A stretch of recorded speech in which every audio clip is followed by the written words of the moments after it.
So after Shelley and I finished up at the Abandoned State Natural Scenic Area, that's a tongue twister, really it is. We headed down to Brookings for the night, woke up the next morning, and rolled towards Redwoods.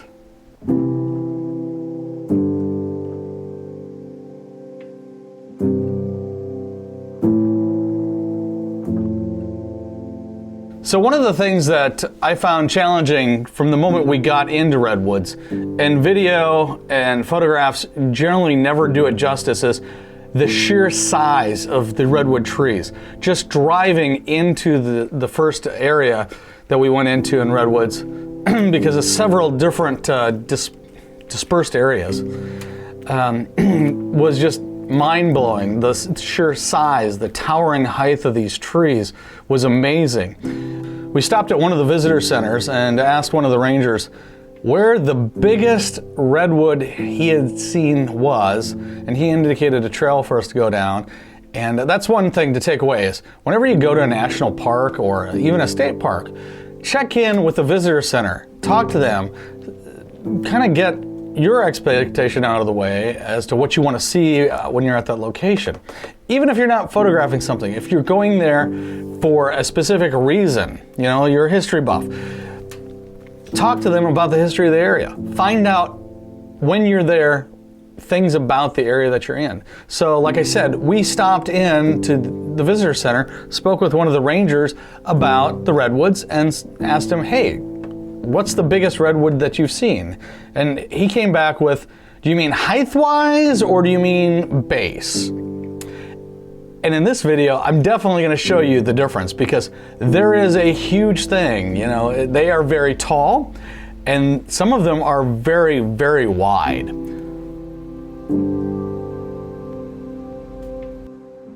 So for the first composition in the video, and keep this in mind, I also do a blog write-up over at my website, craigneeson.com. Go there, click on travel, and then click on the Pacific Northwest road trip. And you'll see the whole trip there. There are photos there that are not shown in any of these videos, especially redwoods. This is so big that I could have broken it up into 2 videos at a minimum, but I didn't want to do that. So what I did is I condensed the video down to my favorite photos that convey the sense of place that I wanted to for this video. I could have spent months hiking around each one of the different areas in Redwoods, finding different compositions, new challenges because it's a forest. You want to find ways to show the size of these trees, these magnificent trees. Plus you want to show the atmosphere that they live in. Luckily, on the day that we had to be in Redwoods, we had enough time to hike 2 different areas and get tons of different compositions and different weather. It was really cool because we went from one trail where, you know, it was overcast to broken cloud above the canopy to another trail where we were dodging what looked like fog and mist and actually downpour that was making it through the canopy, which that's just insane because the canopy is pretty thick. So you know it was stopping the majority of the rain, but the amount that was coming through, it was just crazy. So for my first composition in Redwoods, I chose to photograph this base of a fallen tree. Now, to put it in some kind of perspective, Shelley and I stood next to this tree, the base of this tree, and it still eclipsed us both huge, okay? I don't have that photo, but I do have just the photo of the base, the behind the scenes of the base. And remember, I shot this with a wide angle.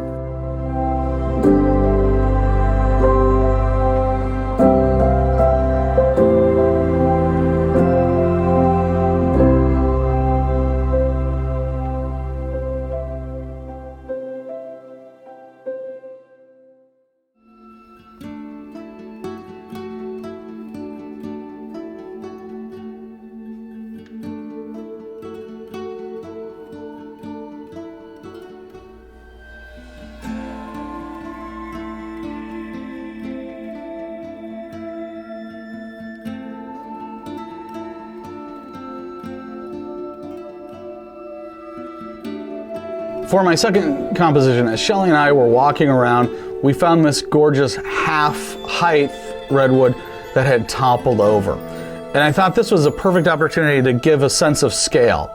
So what I did with this composition is I set my camera up. I walked up to the base of the tree within a few feet of it, because I'm shooting at 14 millimeters on this composition. And I've got my pack on my back, and you can see how tall this base is just based on my height. I'm about 5'10". So take that into consideration. 5 foot 10 inches. This base is taller than me, and it's only half the height of the trunk, the original trunk. The top had broken off sometime in its life, or when the wind event happened that toppled this tree. So it's just amazing the sense of scale you need to thoroughly display these giants.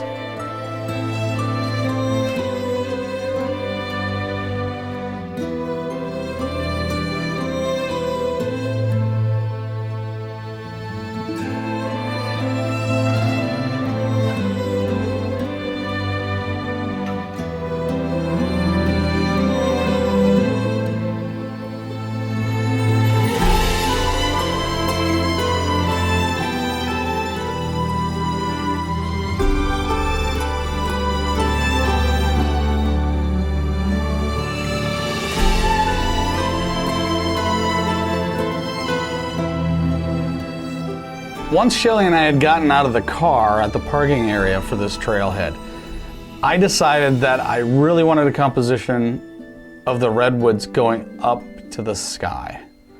And I wanted to be in the midst of a little cluster of redwoods. Well, little being the operative word, right? That's not so true with redwoods. So the whole time we're walking around this area, I'm looking for this possible composition. So is Shelley. When we found it, I got in there, splayed the tripod legs all the way out so that I could lay underneath the tripod and get my focus in. I'm shooting at 14 mil wide in this cluster of redwoods. I've got these two giant ones and then several smaller trunks. By smaller, I'm still talking bigger than some of the cottonwoods that I'm used to seeing in the Midwest and the Kansas City area. It's just gorgeous. So here's this shot, and I'm sure that when Shelley talks about it over on her travel blog, that she'll have a behind the scenes photo that I haven't seen, but I'm pretty sure exists, of me underneath my tripod shooting this shot.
One of my other compositional ideas that I thought of long before we went into Redwoods, in fact, when we were planning the trip, was I want to get something really close up and personal to the tree so you can see the bark and any lichen or moss that's growing on the tree. So that's why I did this composition of a redwood close up.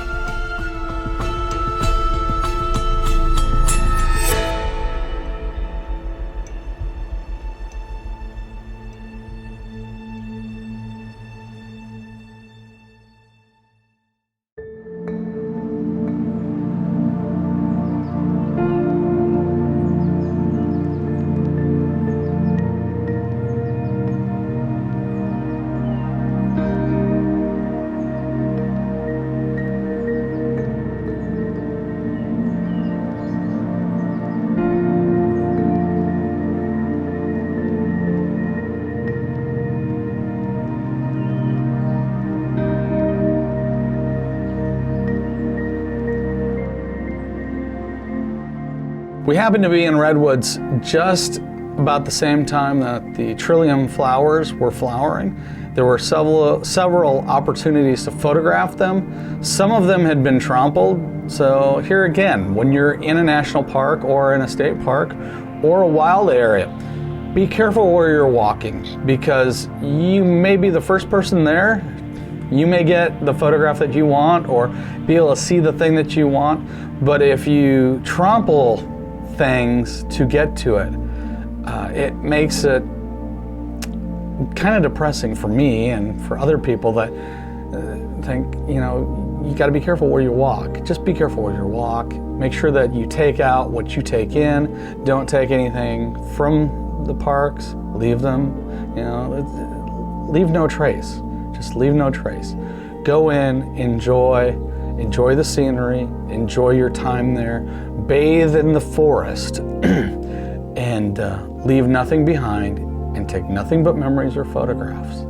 Here's my composition of a trillium flower that didn't get trampled before we got to it.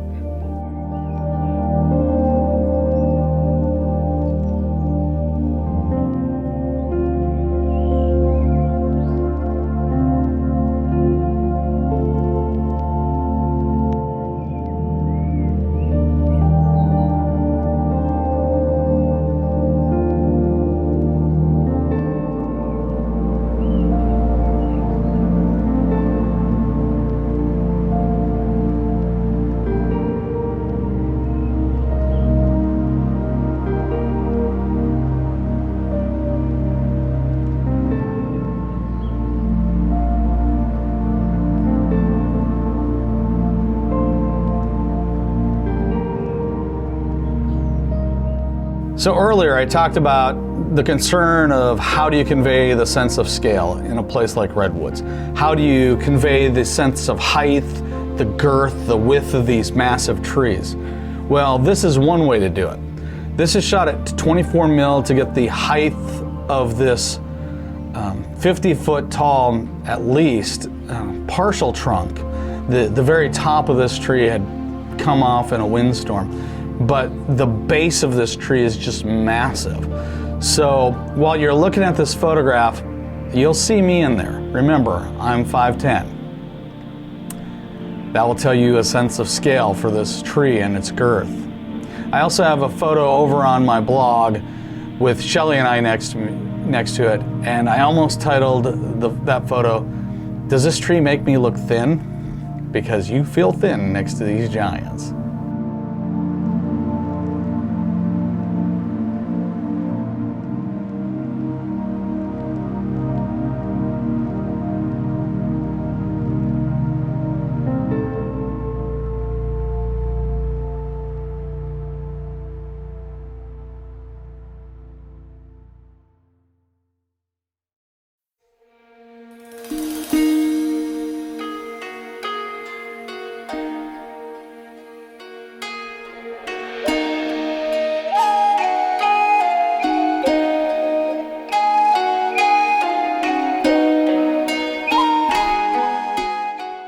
So for my last composition in Redwoods, and man, do I wish it wasn't just the last composition. I wish we would have been able to spend more time.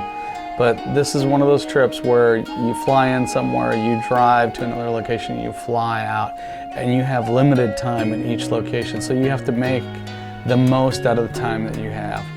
We were driving down Avenue of the Giants through this grove of redwoods, and I pulled off on the side of the road to get a classic road shot, center of the line on the road, towering trees, all the way off in the distance, there's a little light at the end of this tunnel, and I'm setting up my shot on the side of the road because I don't want to be out in the road fiddling with the camera. I want to have everything in position and just be able to step out, place the tripod on the center line, take my shot and step out.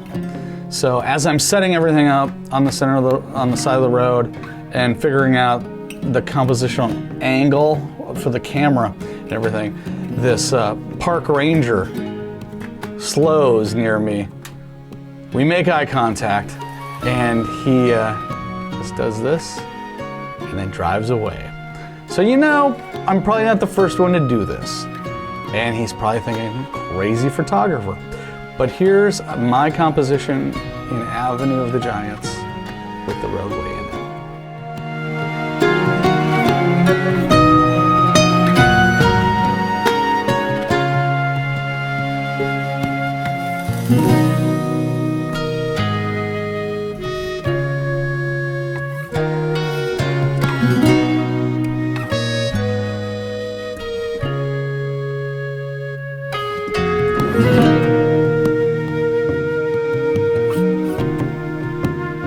Thanks for tuning in as we talk about the Redwoods National and State Parks. It was a great time. Didn't have enough time. I want to go back so bad and spend a week, maybe 2 weeks there. There's so much to explore, so many possible compositions. Another photographer that I really look up to, named Ben Horn, just recently had a video series in Redwoods. I'm going to put a link in the description below, and go check out his stuff. Just awesome stuff that he did. That's it from the Redwoods. Next time we'll be at the Glass Sand Beach in Fort Bragg, California. Stay tuned. If you haven't yet done so, please hit the subscribe button, ding the bell for notifications of future upcoming videos, and if you like the video, give us a thumbs up. We'll see you next time from Fort Bragg and the Glass Sand Beach.